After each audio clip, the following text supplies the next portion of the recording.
प्रिय छात्रों, 4 जून गुरुवार की कक्षा में आप सबका हार्दिक अभिनंदन। प्रिय छात्रों, आज हम कृतिका भाग 1 का दूसरा पाठ मेरे संग की औरतें पढ़ने जा रहे हैं। यह पाठ लेखिका मृदुला गर्ग द्वारा रचित है। यह पाठ लेखिका मृदुला गर्ग का एक संस्मरण है। संस्मरण अर्थात स्मृति के आधार पर जो आलेख किया जाए वह संस्मरण कहलाता है।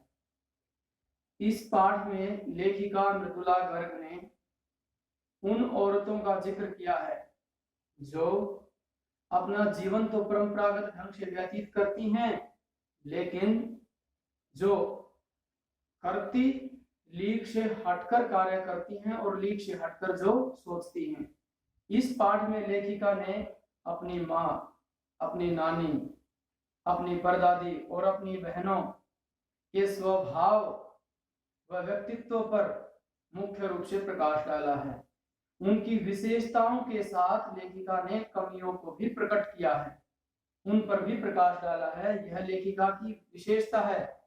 यह संस्मरण एक गद्य की परिपाटी से हटकर है जो लेखिका ने इस पाठ में वर्णित किया है। अब लेखिका ने सबसे पहले अपनी नानी के बारे में पाठ में जिक्र किया है। उन्होंने अपनी नानी के बारे में बताया कि उनकी नानी परंपरागत ढंग से जीवन व्यतीत करने वाली औरत थी। वह भारतीय संस्कारों से भरपूर थी। भारतीय संस्कृति का बहुत अधिक प्रभाव उन पर था।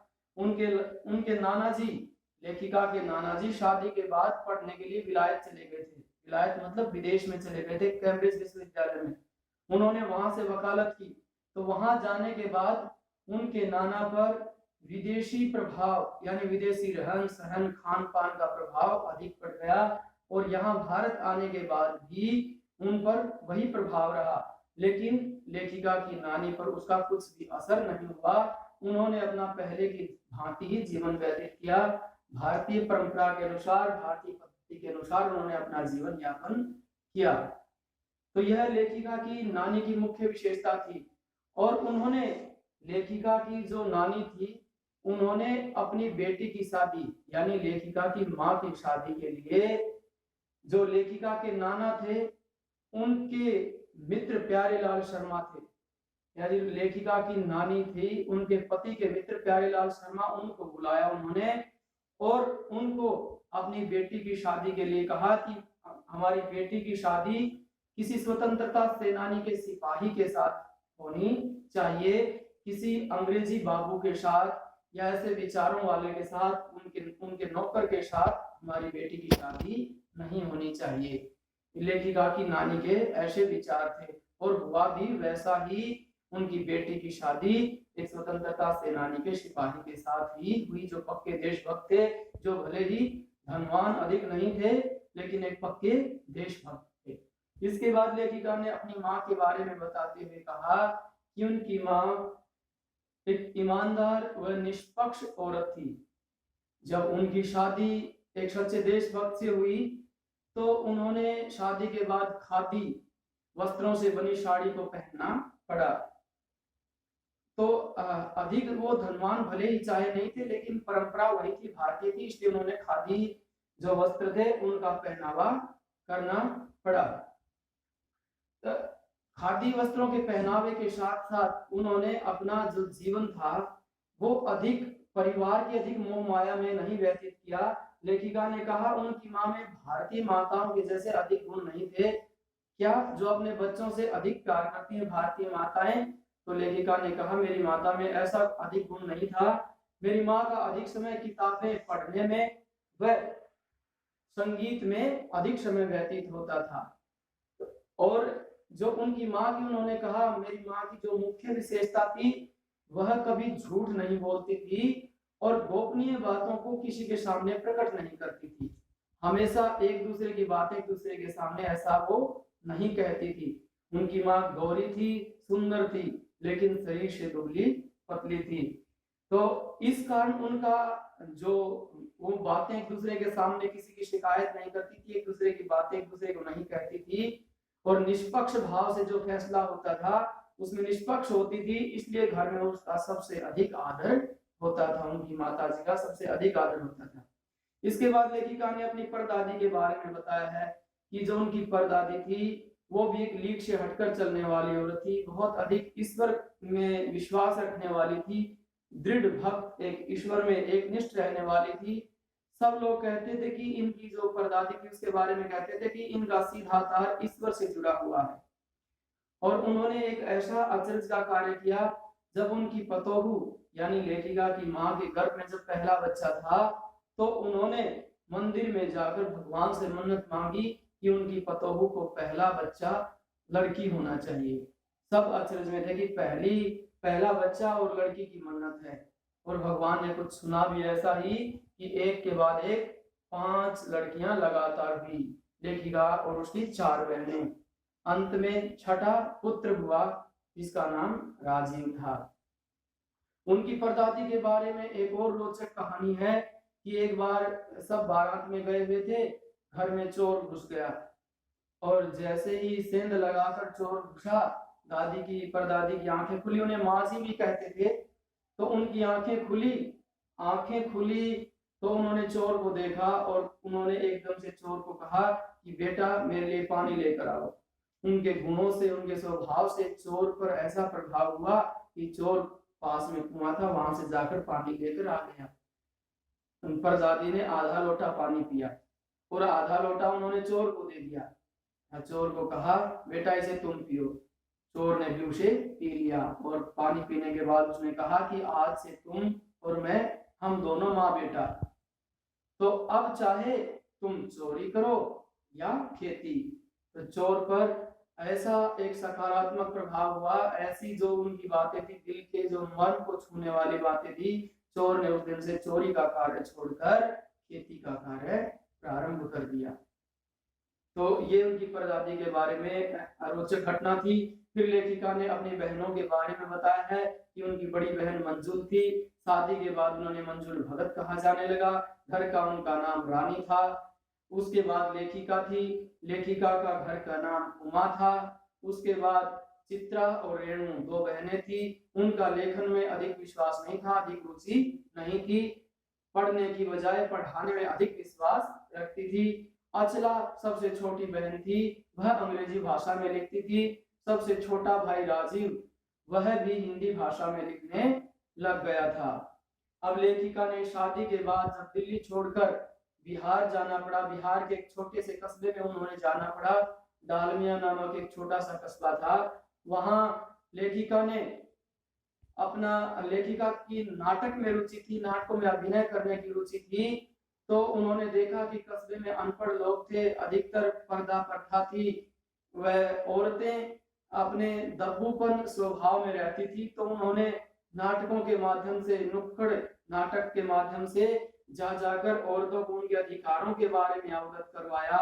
वह औरतों को पराये मर्दों के साथ नाटकों में अभिनय करने के लिए भी खुश किया, और उनसे फिर नाटकों से, जो नुक्कड़ नाटकों से पैसा मिलता था, उसने लेखिका को अकाल राहत कोष में जमा किया, जिससे बहुत अधिक मदद मिली। उसके बाद लेखिका कर्नाटक के बागलकोट शहर में गई। वहां बच्चों के लिए, सब बच्चों के लिए पढ़ने के लिए समान व्यवस्था नहीं थी, तो लेखिका ने प्राइमरी स्कूल की व्यवस्था की, जिसमें हिंदी, अंग्रेजी व कन्नड़ को बहुत अच्छे ढंग से पढ़ाया जाता था।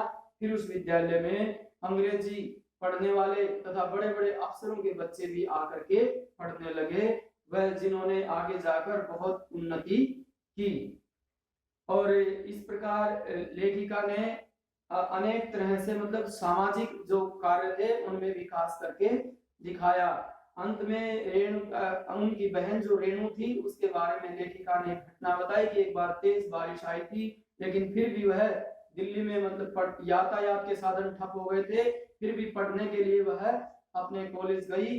सबने कहा था कि कॉलेज बंद होगा, लेकिन वह फिर भी कॉलेज तक गई और जाकर के फिर वापस आई। वापस आने पर सब हैरान थे, लेकिन लेखिका ने फिर भी मन ही मन सोचा, चिंतन किया कि ये इतने सुनसान शहर में, इतनी घटाओं के बीच में गई आई तो क्या। लेखिका ने कहा सच में अकेलेपन का तो कुछ मजा ही और है। इस तरह यह पाठ है। प्रिय छात्रों, इसमें अभ्यास के प्रश्नोत्तर हैं जो मैं आपको बता रहा हूं। और अभ्यास के प्रश्नोत्तर से पूर्व पृष्ठ संख्या के अनुसार आप देखते जाना। जो पाठ है मैं एक बार आपको बता देता हूं। जैसे पाठ में आपने शुरू में ही मेरी एक नानी थी, यहाँ पर जो मृदुला गर्ग जी हैं, इनका जन्म 1938 में कोलकाता में हुआ था। तो यहाँ से पाठ का प्रारंभ है कि मेरी एक नानी थी। जाहिर है मतलब ये प्रत्यक्ष है, प्रकट है, जो छुपा नहीं रह सकता उसे जाहिर कहते हैं। ये बात जाहिर है, पर उसे कभी देखा नहीं। लेखिका ने अपनी नानी को देखा नहीं क्योंकि उनकी माँ की शादी से पहले उनकी मृत्यु हो गई थी।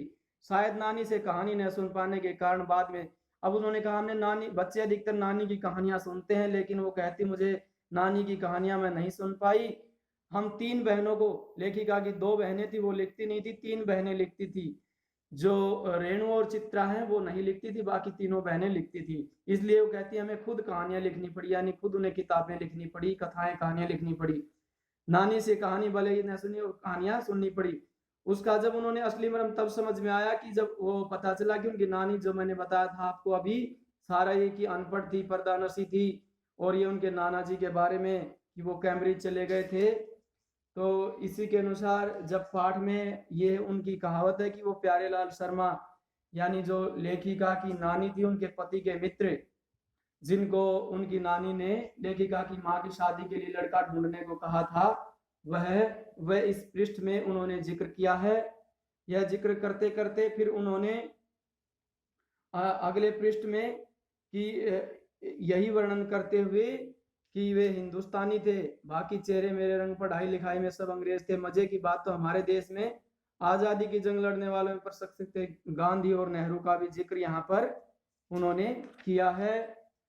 फिर अगले पृष्ठ में कि उन्होंने अपनी माँ के बारे में कि अपनी माँ को कभी भारतीय माँ जैसा नहीं पाया। जो मैंने बताया था कि अब भारतीय माँ अपने बच्चों से अधिक प्रेम करती हैं, वो उनके बारे में ही बताया। वो कभी झूठ नहीं बोलती थी, गोपनीय बातों को दूसरों के सामने प्रकट नहीं करती थी। फिर अगले पृष्ठ में उनकी परदादी के बारे में बताया है कि पतोहू के लिए उन्होंने पहले लड़का होने की बजाय लड़की होने की मन्नत मांगी थी। और फिर उन लेखिका का जो बिहार का जो वर्णन था मैंने बताया ना, उसमें जो इस पृष्ठ में उन्होंने जो चोर का वर्णन लेखिका की परदादी के साथ हुआ था वह है कि सब बारात में गए हुए थे, चोर अंदर घुस गया था। तो ये यहाँ तक चोर की खेती का वर्णन इस पृष्ठ में उन्होंने किया है।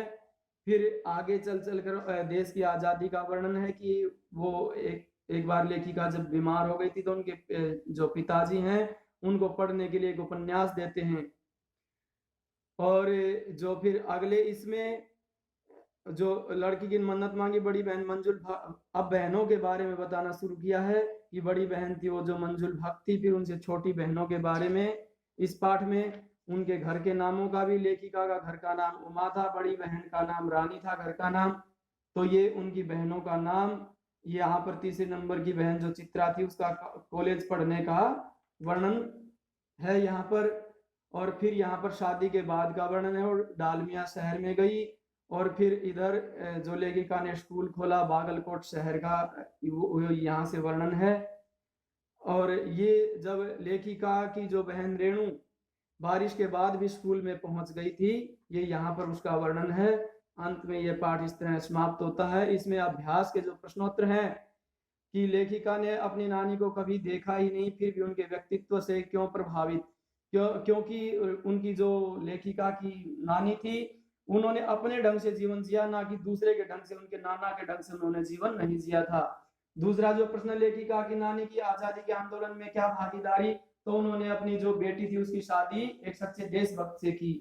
खुद भले ही वो सेवा कर पाई या नहीं कर पाई, लेकिन उनके मन में ऐसे विचार थे, इसलिए उन्होंने उनकी शादी एक देशभक्त से करने की सोची।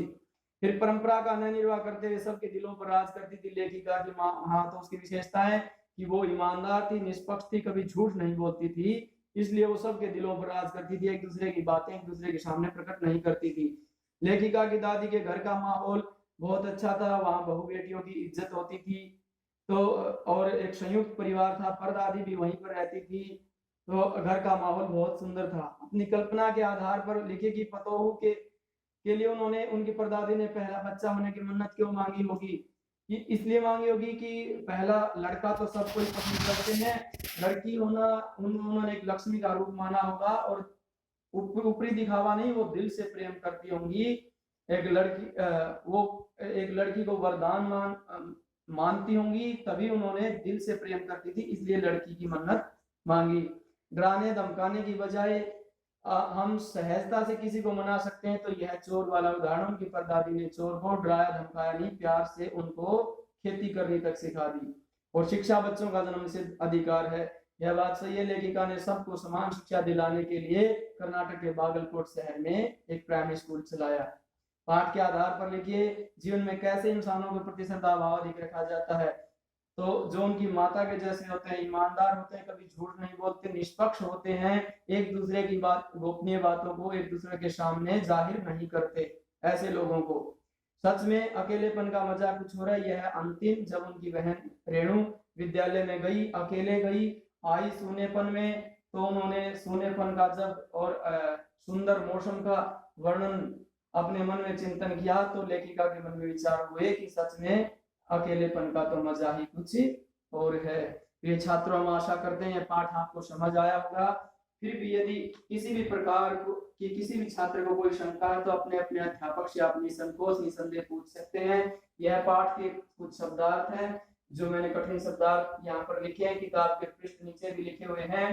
गृह कार्य के रूप में आपको अभ्यास के प्रश्न संख्या 1, तीसरे का क भाग, 5 व 6 ये आपको कॉपी में लिखने हैं, और बाकी आपको पढ़ने के लिए सभी प्रश्न पढ़ने हैं, इनको ध्यान से आप पढ़ना। फिर भी किसी भी प्रकार की कोई शंका है तो आप पूछ लेना।